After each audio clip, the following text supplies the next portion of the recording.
Good morning, students. Now, welcome to the next class of Ranga's marriage. Last day, in the previous class, we discussed that our narrator, that is Masti Venkatesh Iyengar, he actually told about the special qualities of his village, that is Hosiali. He told that a special mango is available in his village, and the mango is so sour that our narrator told that once he had taken such mangoes and a chutney was made of it, and when they actually ate that chutney, they all suffered from cough. And when he went to the doctor forbid him not to take the chutney made of such mangoes. This is also one quality.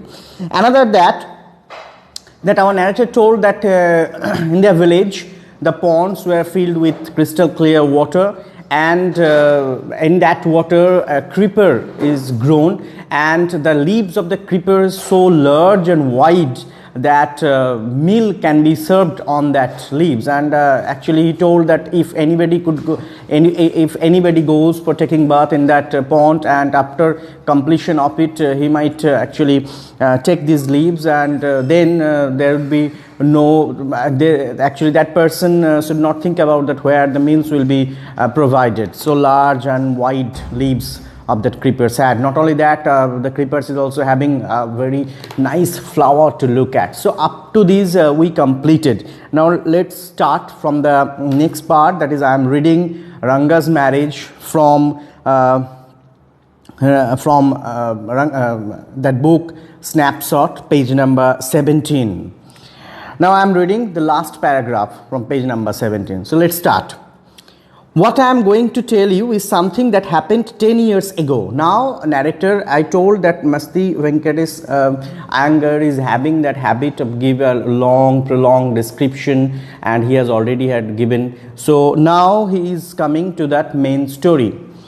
What I am going to tell you is something that happened 10 years ago.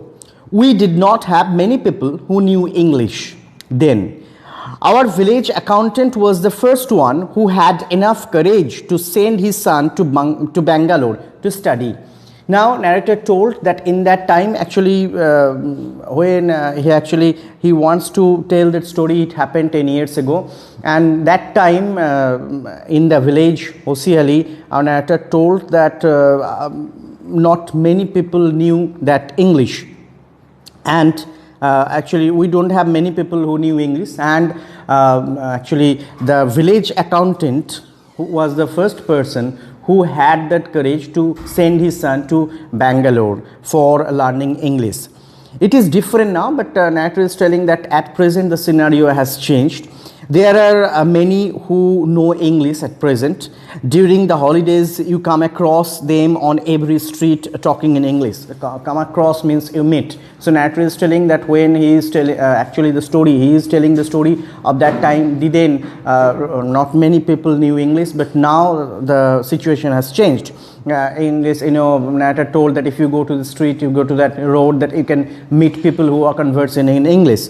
Those days we did not speak in English, and is telling that those days that about the time with which he is telling the story to us, that time nobody used to speak in English, nor did we bring in English words while talking in Kannada. Actually, Kannada was that native language of Hosiali. So narrator is telling that they did not speak English, not thoroughly in English. Not only they did not use English word whenever they used to converse in Kannada.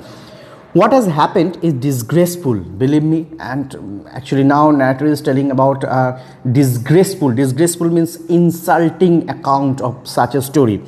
The other day, I was in Ramarao's house when they brought a bundle of firewood.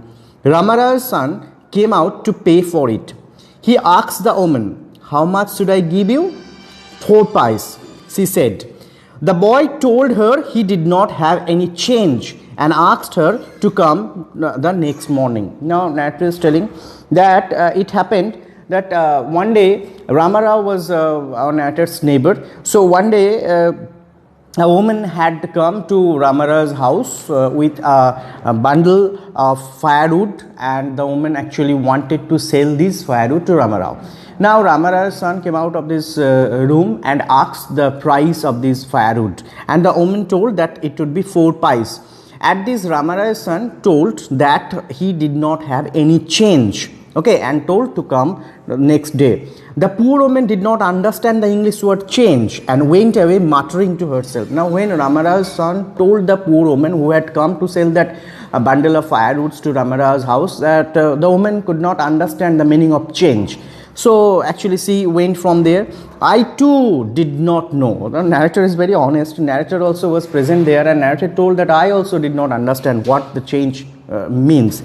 Later, when I went to Ranga's house and asked him, I understood what it meant. Afterwards, our narrator went to Ranga, and as Ranga knew English, so our narrator asked this to Ranga, and what does it mean? And then our narrator came to know what does change actually means.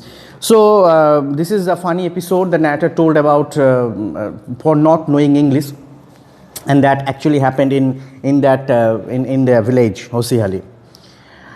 This priceless commodity, the English language, was not so widespread in our village a decade ago. Narrator actually has considered as a priceless commodity. English means very valuable, very valuable. You know, English is always having a demand. So narrator is telling that yes, and widespread in our village a decade ago, and actually it was not so widespread, means not many people used to talk in English, used to converse in English in their village. That was why Ranga's homecoming was a great event. People rushed to the doorstep announcing the accountant's son has come. The boy who had gone to Bangalore for his studies is here, it seems. And come, Ranga is here. Let's go and have a look. So as English was very valuable subject, very valuable language to the village people, innocent village people. So when Ranga came from Bangalore after learning English, so as all the village is become very much excited to see Ranga, and that is why the people rushed to his doorstep. Rushed means ran quickly to his doorsteps with this announcement that the accountant's son has come. Some are telling the boy who had gone to Bangalore for his studies is here. He has come back. And come, Ranga is here. Let's check, or let's go and have a look whether actually all the village people were very much interested to see Ranga, whether after learning English, whether any change has come upon him or not. That's why the whole villagers have gathered. They rushed into Ranga's house, and they actually almost all the villagers, they gathered in Ranga's house to have a look at Ranga, whether any change has occurred in him or not. Attracted by the crowd, I too went and stood in the courtyard and asked, why have all the people come? There is no performing monkey here. Our narrator also. Attracted by the people, our narrator was also very much interested, and he was attracted seeing that all people were going to meet Ranga and Ranga's house. So our narrator also had gone with them, and our narrator was standing there in the courtyard of Ranga, and going there, our narrator actually asked this question, that why all these people have gathered here? Is there any performing monkeys there? Now see, narrator himself had gone there out of excitement, out of interest, and now he was telling that why all these people had come. A boy, a fellow without any brains, said loud enough for everyone to hear, what are you doing here then? Now this is tit for tat, our narrator told that why all these people had come. Now then a boy, a fellow without any brains means a stupid fellow. According to our narrator, a stupid fellow, he told that, oh, loud enough for everyone, and he shouted and told, what are you doing here then? Then what you are doing? You are asking that why all the people have gathered here. Then why you have come here? A youngster, immature and without any manners. Our narrator became very angry as the boy had insulted our narrator in front of all, and that's why narrator told us immature, okay, and doesn't have any manner. Thinking that all these things were now past, I kept quiet. So our narrator actually consoled himself that today's fellow, they don't know manner, they don't know how to talk about the elders. So our narrator did not tell anything to that young boy. Actually, it is our narrator's fault. Then why our narrator had asked such a question, that why all the people have gathered at Ranga's house, and why you have gone? Actually, the young person, young boy, the youngster, he asked a very reasonable question, that why you are doing here, what you are doing here. But our narrator did not say anything. Seeing so many people there, Ranga came out with a smile on his face, as if actually Ranga has become just like a superstar. People have gathered to have a look at Ranga. Ranga had come from Bangalore. He had learned English. He had completed his higher studies. So how he was looking. Now Ranga came, saw that lots of people have gathered there. Ranga came there with a smiling face. Had we all gone inside, the place would have turned into what people call the black hole of Calcutta. No, it's a black hole of Calcutta. What is it? That actually there's a historical illusion. Historical event is related with black hole of Calcutta. And history tells us that it's a small dungeon in Fort William. Okay, in the time when British used to rule, that Fort William, where the troops of a Nawab, they actually confounded few British people into that small dungeon. Okay, kept these in this small dungeon, and those British people, they died out of suffocation. This incident is known as Black Hole of Calcutta. Means in the time of the British India, when British used to rule India, when then the troops of Nawab, they actually forced British people to enter into a dungeon, means small room without having any window, any ventilation, and they were kept in that room, and those British people died because of suffocation. This incident is known as Black Hole of Calcutta. So why our narrator had told this? Narrator told that almost all the villagers have gathered in front of Ranga's house. So narrator told that if all the villagers have entered into Ranga's house, then it would be just like the Black Hole of Calcutta. Means people might suffer from suffocation. Thank God it did not. So our narrator actually had taken the example of that historical event, Black Hole of Calcutta, as if he wanted to compare the situation. And then actually narrator thanked to God that this did not happen.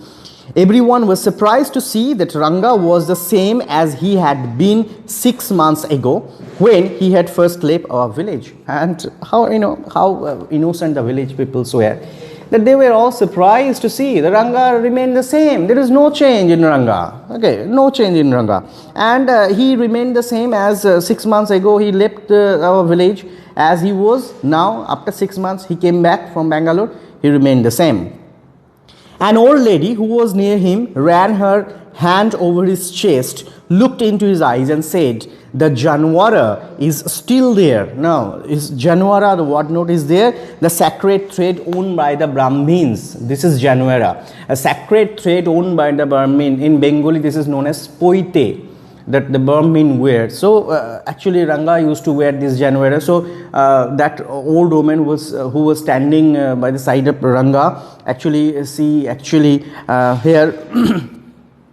she looked over eyes and she ran her hand over Ranga's chest and found that Ranga was still wearing that sacred thread Janwara, that is poite. He hasn't lost, and that old woman was happy, and she told that, oh, he hasn't lost his caste. She went away soon after that. Ranga laughed, and actually the woman thought that as Ranga become highly educated, he just completed his higher education, so Ranga might have lost his caste as well. But the lady was ensured. The lady was rather happy when she saw that Ranga was still wearing that Janwara, that sacred thread. And the woman told, oh, even he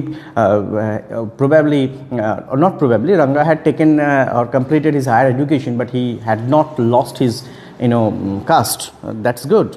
And Ranga actually laughed. Once they realized that Ranga still had the same hands, legs, eyes and nose, the crowd melted away like a lump of sugar in a child's mouth. So when all the villagers, they were actually at first, they were less interested to see that Ranga, as if they are disheartened, because they gathered there with that intention that there might be a change in Ranga's appearance. But they were all actually disheartened to see that nothing has changed about Ranga. And nothing has changed about Ranga, and he came, and when they actually were sure, they all were sure that nothing has changed about Ranga, they all went here. Our narrator described that the crowd melted away, just like a lump of sugar in a child's mouth, as if a child is eating a lump of sugar and automatically it melts inside the child's mouth. Just like this, the thickness of the people who gathered here, they actually melted from there. I continued to stand there, but our narrator did not come from there. After everyone had gone, I asked, "How are you, Rangappa? Is everything well with you?" When actually every villagers, they have gone, then our narrator came to talk to Ranga and actually addressed Ranga like this: "How are you, Rangappa? Everything is well with you?" It was only then Ranga noticed me. He came near me and did a namaskara respectfully, saying, "I am all right with your blessing." Now Ranga actually now noticed our narrator, and Ranga came near our narrator and he actually did a pranam, that is namaskara. Okay, he did a namaskara. Okay, to namaskar means pranam to our narrator in the traditional way, means touching the feet with both hands, and told our narrator that yes, I am well, according to with your blessing, I am well. Now, actually, this very behavior, pleased our narrator very much. That Ranga came, though he completed his higher education, but Ranga came and did a namaskar with the traditional way by touching the feet of our narrator. Our narrator was very happy. I must draw your attention to this aspect of Ranga's character. Now narrator is being very happy, being very pleased. He is telling about Ranga. That I must draw your attention to this aspect of Ranga's character. He knew when it would be to his advantage to talk to someone and rightly assist people's oath. Narrator told that Ranga is that kind of boy that he knew when to talk to someone and how to treat the people according to their oath, according to their dignity. As I told, narrator was very pleased, and narrator thought that he must be very much important and dignified because Ranga came and did a namaskar by touching the feet. So narrator actually thought himself that he is very important, and that is why he was very happy.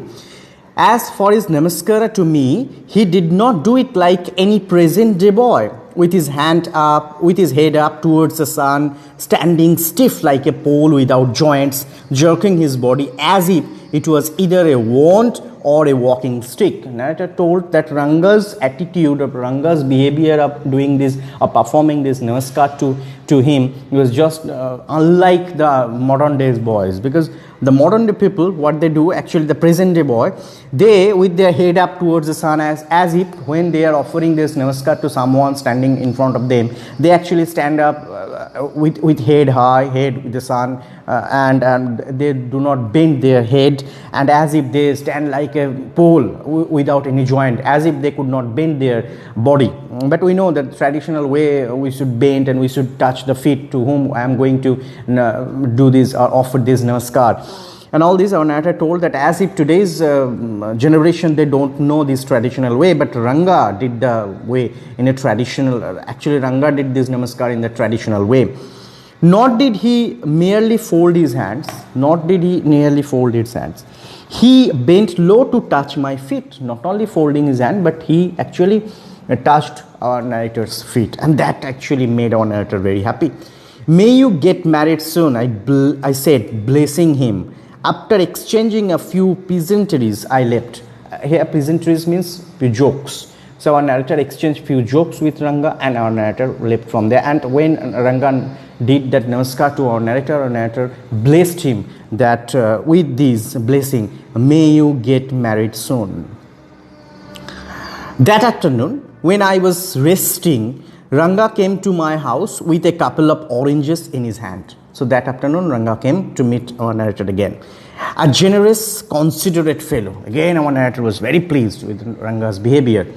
It would be a fine thing to have him marry, settle down and be of service to society, I thought. And narrator, when Ranga came to meet our narrator with the two oranges, now narrator actually was very pleased when Ranga performed this namaskar traditional way to our narrator, and when Ranga came to meet with our narrator with two oranges, then actually our narrator actually thought that Ranga was very generous, very considerate fellow, and it would be a great thing if he could arrange the marriage for Ranga and settle down, and narrator was thinking that it would be a great service to the society as well.